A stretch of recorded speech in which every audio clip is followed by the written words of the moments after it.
सरकारी स्कूल में एक 13 साल की लड़की जो कि 5वीं की छात्रा थी, वो स्कूल के किसी कमरे में जा रही होती है।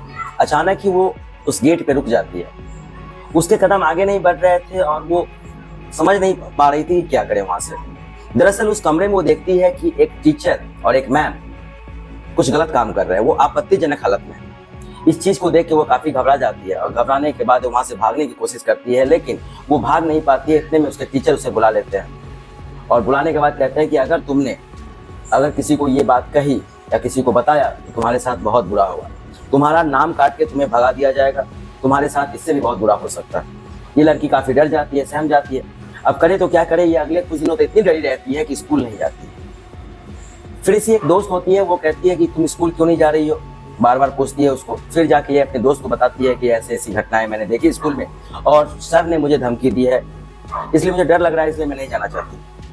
लेकिन फिर ये लड़की कहती है कि तुम्हें इस चीज के लिए कंप्लेन करना चाहिए।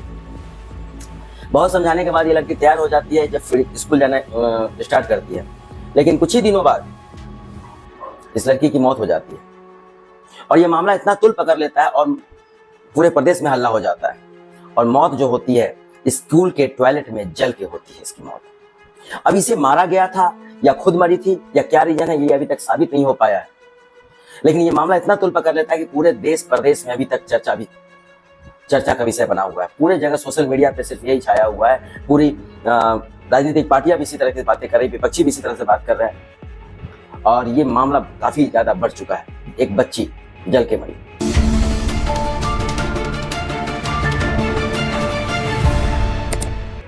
नमस्कार, प्रणाम, मैं प्रकाश स्वागत करता हूं अपने चैनल में। आज की जो सच्ची घटना मैं आपको बताने जा रहा हूं, ये सच्ची घटना बिहार की। बिहार में आजकल क्या हो रहा है पता नहीं। पिछले कुछ महीनों से बहुत ही ज्यादा घटनाएं घट रही हैं बिहार में।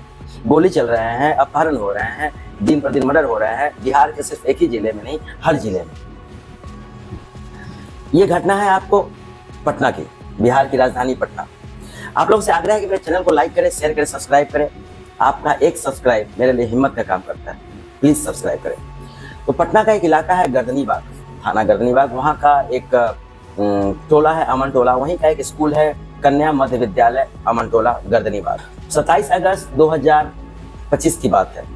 उस दिन एक बच्ची जो कि तैयार व्यार होकर घर से खाना वाना खा के कपड़े पहन के स्कूल जाती है। वो बच्ची कुछ डरी सहमी थी बहुत दिनों से, लेकिन वो आज स्कूल गई थी अपने फ्रेंड के साथ। इधर प्रार्थना हो रहा था। स्कूल में सारे बच्चे अभी आ ही रहे थे, कुछ बच्चे आने वाले थे, कुछ टीचर्स भी नहीं आए थे अभी तक, लेकिन अभी प्रार्थना का समय हो चुका था। वो 9 बजे स्कूल से निकलती है और लगभग कुछ देर में स्कूल पहुंच जाती है, क्योंकि स्कूल से उसके घर की दूरी जो है मात्र 3 या 4 मिनट की, ज्यादा से ज्यादा कह सकते हैं 200 से 300 मीटर या 400 मीटर की दूरी होती है, ज्यादा से ज्यादा। तो वो स्कूल पहुंचती है, प्रार्थना हो रहा था, लेकिन इधर प्रार्थना के बीच में जो एक शोर तो प्रार्थना का होता ही है, जो प्रार्थना की आवाज होती है, सब लोग प्रार्थना कर रहे थे, लेकिन एक शोर जो कि बाथरूम, स्कूल का जो बाथरूम होता है, टॉयलेट होता है, वहां से चीरती हुई आ रही थी। बहुत हल्ला हो रहा था, लेकिन इस शोर के बीच में, इस प्रार्थना के बीच में उसकी शोर थोड़ी थोड़ी सुनाई दे रही थी। कुछ बच्चे उस साइड जाते हैं और जैसे ही उधर जाते हैं तो वो जोर जोर से चिल्लाते हुए भागते हैं और कहते हैं कि आग लग गई, आग लग गई, आग लग गई, स्कूल के टॉयलेट में आग लग गई।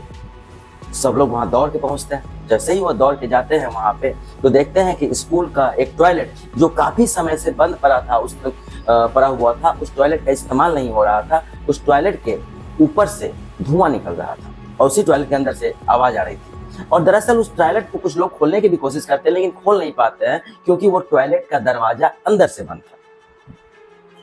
अब कुछ लोग हैं कि किसी तरह से तोड़ते हैं, किसी तरह से हाथ लगा के उसे खोलते हैं। जब खोलने के बाद पता चलता है कि उसमें एक बच्ची की जल रही है, एक बच्ची के शरीर में आग लगा हुआ है। पूरा शरीर, कपड़ा वपड़ा सब जल चुका है। उसका शरीर का लगभग 70 से 80% हिस्सा जल चुका है। आनंद फानंद में सब लोग कुछ कंबल लेके आते हैं, कुछ पानी लेके आते हैं, कुछ किसी तरह से उसको आग को बुझाया जाता है। आग को बुझाने के बाद वहाँ के कुछ टीचर होते हैं जो कि आनंद फानंद में उसे लेके भागते हैं। वो एम्बुलेंस को भी कॉल नहीं कर पाते हैं। वो इलेक्ट्रॉनिक रिक्शा होता है, उस पर बिठा के पटना के ही मशहूर अस्पताल PMCH पहुंचते हैं। उसे इमरजेंसी वार्ड में एडमिट किया जाता है। डॉक्टर कहते हैं कि इसका 70 से 80% हिस्सा जल चुका है। उसके बाद है कि जब नाम फिलअप करने की बारी आती है कि ये बच्ची कौन है, तो जो टीचर जो भी लोग लेके गए होते हैं उसके पास इस बात की जानकारी नहीं होती। क्योंकि उनके साथ उनके घर के गार्जियन नहीं पहुंचे थे। उस बच्चे के घर नजदीक होने के बावजूद भी उसके घर के गार्जियन नहीं पहुंचे थे, क्योंकि उसके घर के गार्जियन को अभी तक इन्फॉर्म नहीं किया गया था, बताया नहीं गया था। फिर डॉक्टर्स बच्चे का नाम पूछते हैं तो बच्चे का नाम ये लोग नहीं बता पाते हैं, तो उसको लावारिस करके लिखा जाता है, बिना नाम का बच्चा करके वहाँ लिखा जाता है। उसकी बच्चे की और चेहरा पहचान भी नहीं पा रहे थे और टीचर को भी नाम पता नहीं था कि वो बच्ची कौन है। उधर डॉक्टर पुलिस को इन्फॉर्म करते हैं, पुलिस भी वहाँ पहुँचती है। उसके बाद घर के गार्जियन को इन्फॉर्म किया जाता है। घर के गार्जियन को जब फोन किया जाता है तो उसे घर पे मातम पसर जाता है। तो ये लोग जब वहाँ पहुँचते हैं तो ये लोग देख के हैरान रह जाते हैं। दरअसल इनकी बच्ची जो कि लगभग 80% जल चुकी थी, ये वहीं पे छाती पीटने लगते हैं, रोने लगते हैं। वहाँ पे अब बच्ची से पूछताछ किया जाता है, मीडिया वाले भी पहुंच जाते हैं, बहुत लोगों की पुलिस की भीड़ लग जाती है।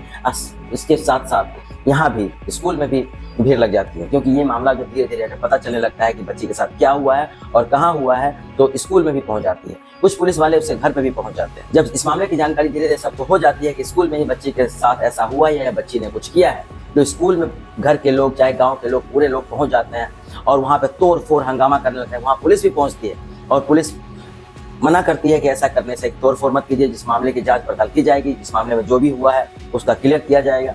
लेकिन पुलिस की कोई बात नहीं मानता है, वहाँ पे तोड़ फोड़ किया जाता है, पूरा स्कूल को क्षतिग्रस्त किया जाता है। परिजनों की तरफ से, घर वालों की तरफ से स्कूल में तोड़ फोड़ किया जाता है।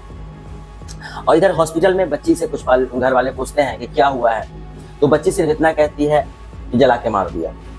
बच्ची बार बार यही बात बोली रहती है कि जला के मार दिया। लेकिन जब बच्ची से पूछा जाता है कि किसने जला के मारा, तो वो जवाब नहीं दे पाती, उसे जानकारी इस बात की नहीं होती है। ये मामला अभी भी सस्पेंस बना हुआ है इस मामले को लेकर।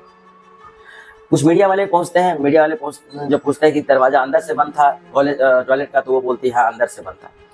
फिर क्या हुआ तो वो बता नहीं पाती है। और थोड़ा समय भी इस बच्चे के पास बचता नहीं, लेकिन कुछ देर बाद ये बच्ची दम तोड़ देती है। ये बच्ची दुनिया में नहीं है, बच्ची मर चुकी है। घर वाले इसकी डेड बॉडी को ले जाके इसका दाह संस्कार कर देते हैं। बहुत सारी भीड़ जुट जाती है और उधर जो स्कूल में पुलिस वाले को भी मारा गया था और तोड़फोड़ हुई थी, यहाँ पुलिसों की लाइन लग जाती है, पूरा भरमार हो जाता है। सिटी के एसपी आते हैं। एसपी आने के बाद वहाँ बयान देते हैं कि इस बच्चे के साथ जो हुआ है उसका निपटारा किया जाएगा, उसके कातिलों को तुरंत पकड़ा जाएगा। पुलिस पूछताछ करती है कि आखिरकार मामला क्या है। जब पूछताछ करने के क्रम में पता चलता है कि इस बच्ची ने कुछ देखा था। इसकी पूछताछ उस लड़की, इसकी फ्रेंड से पूछा जाता है। वो फ्रेंड उसकी बताती है, जो शुरू में बोली हुई थी, कि इस लड़की ने, जिस लड़की का नाम जोया होता है, ये अपने स्कूल में एक कमरा होता है, जिस कमरे में एक सर और एक मैम होती है जिसका नाम पता नहीं है, वो कुछ गलत काम कर रहे थे, कुछ ऐसा आपत्तिजनक कर रहे थे और इसे डराया, जब वो देख लेती है तो इसे डराया जाता है, धमकाया जाता है और इसे जान से मारने की धमकी दी जाती है, इसका नाम काटने का धमकी दिया जाता है। ये बातें निकल के सामने आई। ये बात हालांकि कितनी सच्चाई है ये पुलिस अपने जांच पड़ताल में पता करेगी, क्योंकि ये बात इसकी फ्रेंड ने इसको बताया था और इसकी फ्रेंड अब इस दुनिया में है नहीं। जो लड़की मर चुकी है उसने इसको बताया था, लेकिन वो फ्रेंड है नहीं इस दुनिया में। तो इसकी सच्चाई जांच पड़ताल करेगी। उसके बाद परिजनों का गुस्सा भी फूटता है। परिजन कहते हैं कि स्कूल के मास्टरों को पीटो, स्कूल के टीचरों को पीटो, जो किया स्कूल के टीचरों ने किया है। पुलिस अपने जांच पड़ताल में लगी हुई है। पुलिस पूछताछ करती है। एसआईटी की टीम गठन की जा रही है। एसआईटी की टीम इसकी जांच पड़ताल करेगी। आखिरकार मामला क्या है, क्यों ऐसा हुआ कि एक बच्ची स्कूल में मर गई। अब वहां पे कुछ लोगों से पूछताछ किया जाता है कि स्कूल का जो टॉयलेट होता है, टॉयलेट जाके देखा जाता है तो पता चलता है ये टॉयलेट बहुत दिनों बाद खुला था। कभी कभी ये टॉयलेट खुलता था। आखिर क्यों ये टॉयलेट कभी कभी खुलता था और उस दिन खुला और उसी दिन वो मर गई। और टॉयलेट का दरवाजा अंदर से बंद था। तो अंदर से बंद था तो सवाल ये उठता है कि अंदर से बंद कैसे हो सकता है ये दरवाजा, जब वो बच्ची खुद से उसने अपने ऊपर केरोसिन छिट लिया था, क्योंकि एक केरोसिन की बोतल पाई गई थी। तो 11 या 12 साल या 13 साल की बच्ची खुद से अपने ऊपर केरोसिन क्यों छिड़केगी? क्या दबाव रहा होगा उस पर? लेकिन ऐसा तो कुछ मामला कुछ समझ में नहीं आ रहा है कि उस बच्ची ने खुद से अपने ऊपर केरोसिन छिड़क लिया। छोटी सी बच्ची, 12-13 साल की लड़की। उसके बाद पता चलता है कि इसको निकाला किसने। तो एक जो वहाँ रसोइया होती है जो खाना बनाती है, वो एक बयान देती है कि वो कहती है कि ये लड़की अंदर ही थी, हल्ला हुआ वो सुनी नहीं, जबकि वो खाना बना रही थी। वो ज्यादा दूर थी या नहीं थी इसका पता नहीं। वो जो बयान देती है कि उसने सुना नहीं, लेकिन वो जो निकाला कैसे गया, तो अंदर हाथ डाल करके निकाला गया। रसोइया का बयान है कि उसने अंदर हाथ डाल के, किसी ने निकाला उसको, अंदर हाथ डाल के दरवाजा खोला, तब वो उसको निकाला गया। तो जब अंदर हाथ डाल के जब उसको निकाला जा सकता है, दरवाजा खोला जा सकता है, तो ऐसा भी तो हो सकता है कि अंदर हाथ डाल के दरवाजा बंद कर दिया हो। फिर ये हो सकता है कि आग लगा के बंद करने के बाद कोई उसका हाथ भी झुलस गया हो जिसने बंद किया हो।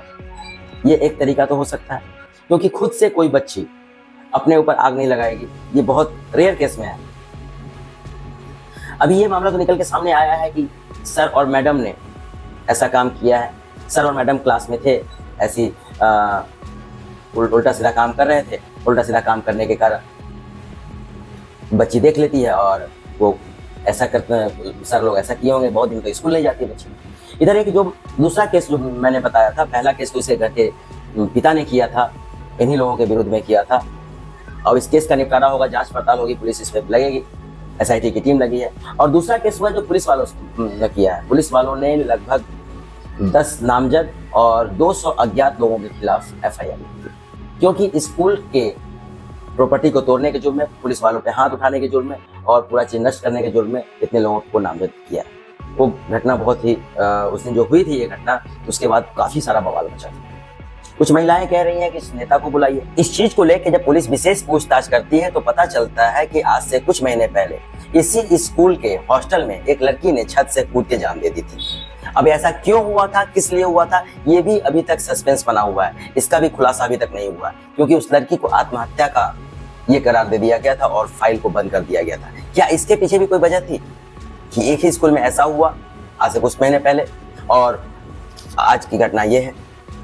उसके बाद उस हॉस्टल को बंद कर दिया जाता है। उस हॉस्टल में कोई बच्चे रहते नहीं हैं, लेकिन ये घटना घटी। अब स्कूल भी बंद पड़ा हुआ और टीचर भागे हुए हैं। इस चीज का भी खुलासा नहीं हो पाया और SIT की टीम लगी हुई है। जैसे ही इस चीजों पे कुछ खुलासा होगा, कुछ नई जानकारी आएगी, इसके एक नए वीडियो के साथ मैं जरूर आपके सामने हाजिर होऊंगा और पूरी बात बताऊंगा। तब तक के लिए नमस्कार।